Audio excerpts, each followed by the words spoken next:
एक आनंद आणि समाधान आहे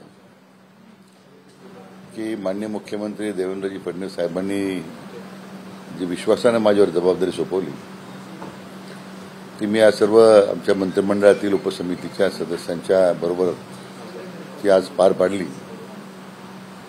आणि एक मराठा आरक्षणाच्या संदर्भामध्ये आज जे जरांगे पाटलांचं आंदोलन सुरू होतं ते आपल्याला आज यशस्वीपणे त्यांना आपल्याला ते हाताळता आलं. खरं म्हणजे 2014च्या पासनं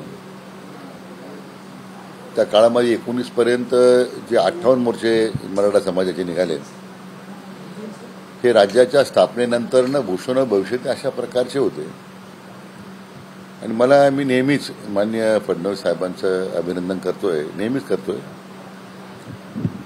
की पहिल्यांदा एका राज्याच्या मुख्यमंत्र्यांनी आरक्षण देण्यासंबंधात पुढाकार घेतला आणि 16% आरक्षण दिलं. जे जाणते राजे मराठ्यांचा नेता म्हणून जे मिरवत होते त्यांनी मात्र या राज्याच्या मराठा समाजाच्या तोंडाला पानं पुसली.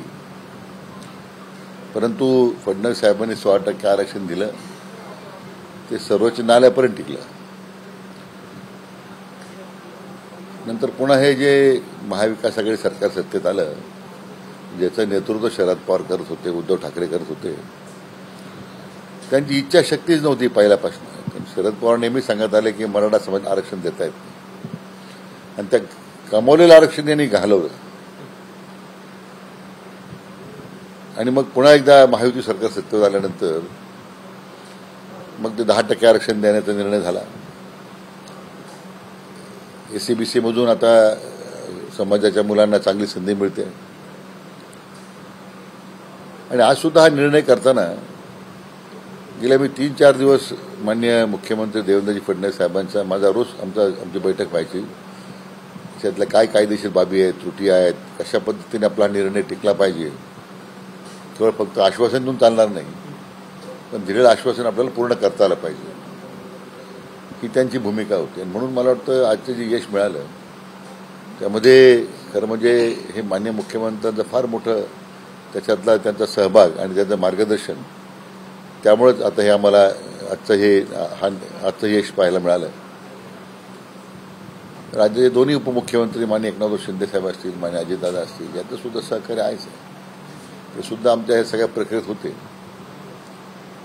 परंतु मराठा समाजाला ज्यांनी सुरुवातीला आरक्षण दिलं राज्याच्या स्थापनेनंतर माननीय फडणवीस साहेबांनी, मला वाटतं एवढी कमिटमेंट मी कोणत्या मुख्यमंत्र्यांची कधी पाहिली नाही. मी त्यांच्यामध्ये पाहतो आणि म्हणून मला मनस्वी आनंद आहे, समाधान आहे की त्यांनी टाकलेला विश्वास आम्ही सगळे उपसमितीचे सदस्य आम्ही सार्थक करू शकतो. सर, ज्या पद्धतीनं हे 5 दिवस आंदोलन सुरू होतं, विरोधी पक्षातले अनेक नेते त्या ठिकाणी जात होते आणि कुठेतरी सरकारला कटघऱ्यात उभं केलं जात होतं आणि थेट देवेंद्र फडणवीस यांना कुठेतरी विलन बनवण्याचा प्रयत्न सुद्धा झाला. परंतु त्यांनी मात्र अगदी संयमानं पडद्यामागे राहून सगळ्या गोष्टी ज्या आहेत त्या संयमाने हाताळल्या. त्याबद्दल काय सांगा? ज्या विरोधकांनी आरक्षण घालवलं आज तीच मंडळी स्टेजवर जाऊन जरांगे पाटलांना पाठिंबा देत होती. पण माझा व्यक्तिशः खात्री आहे की जरांगे पाटलांना त्यांचं खरं ते कशा करता येतात स्टेजवर आपल्या राजकीय पोळ्या भाजायचं काम करतायत आणि एकमेव फक्त माननीय देवेंद्रजी फडणवीस साहेबांच्यावर त्यांना लक्ष करून त्यांना टीकेचं धनी बनवण्याचं काम सुरू होतं, त्यांना बदनाम करण्याचं काम सुरू होतं. तर मी मगाशी सुरुवातीला म्हटल्याप्रमाणे केवळ आता ह्या सगळ्या आरक्षणाच्या आमच्या प्रक्रियेमध्ये आम्ही गेले 3-4 दिवस रात्री उशिरापर्यंत माननीय मुख्यमंत्री महोदयांच्याबरोबर फडणवीस साहेबांच्या बरोबर आम्ही बसत होतो, चर्चा करत होतो. एक मुद्दा जो आहे तो कायद्याच्या कसोटीला कसा टिकेल याचं सातत्यानं मार्गदर्शन त्यांच्याकडून मिळत होतं आणि म्हणून हा आपण इतका मोठा निर्णय करू शकलो. विरोधक जे टीका करतात त्यांना माझा हाच प्रश्न आहे, म्हणजे शरद पवार साहेब 4 वेळा मुख्यमंत्री होते, त्यांना कधी आरक्षण देता आलं नाही. 94 साली मंडल आयोग लागू केला त्यावेळी त्यांना मराठ्यांची आठवण झाली नाही. आता ते ज्ञानामृत देतात मला की केंद्रामध्ये घटना दुरुस्ती केली पाहिजे. मग 10 वर्ष आपण केंद्रामध्ये मंत्री होता, सरकार राज्यामध्ये यूपीएसच होतं ना. आम्हाला कधी वाटलं नाही की घटना दुरुस्ती करावी म्हणून. शिवसेनेबद्दल काय बोलावं, फक्त मराठी माणसं उभाटाच्या बद्दल फक्त मराठी माणसाकरता मी लढतो. कोणता मराठी माणसाकरता लढला आतापर्यंत?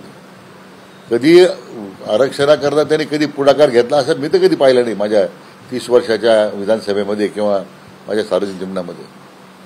म्हणून ही जी संपूर्ण प्रक्रिया होती 14 पासूनची झालेली एक कमिटमेंट होती देवेंद्रजींची, आणि त्यामुळे हे आपल्याला सुद्धा आजचं जे लक्ष्य आहे ते त्यामुळे गाठ झालं.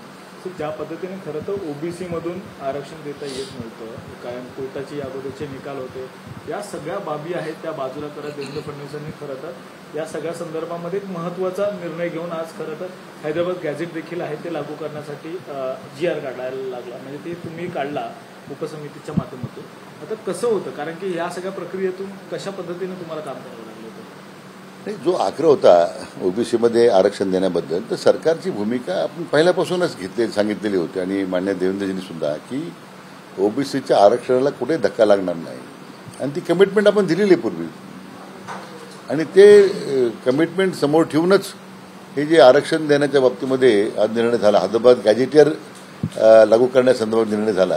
हा अतिशय म्हणजे मला वाटतं अवघड अशी प्रक्रिया होती, पण मला वाटतं त्यांच्या अनुभवाचा की त्यांनी या विषयात इतकं काम केलं आहे कायदेशीर सुद्धा, त्याचा मला फार मोठा उपयोग झाला.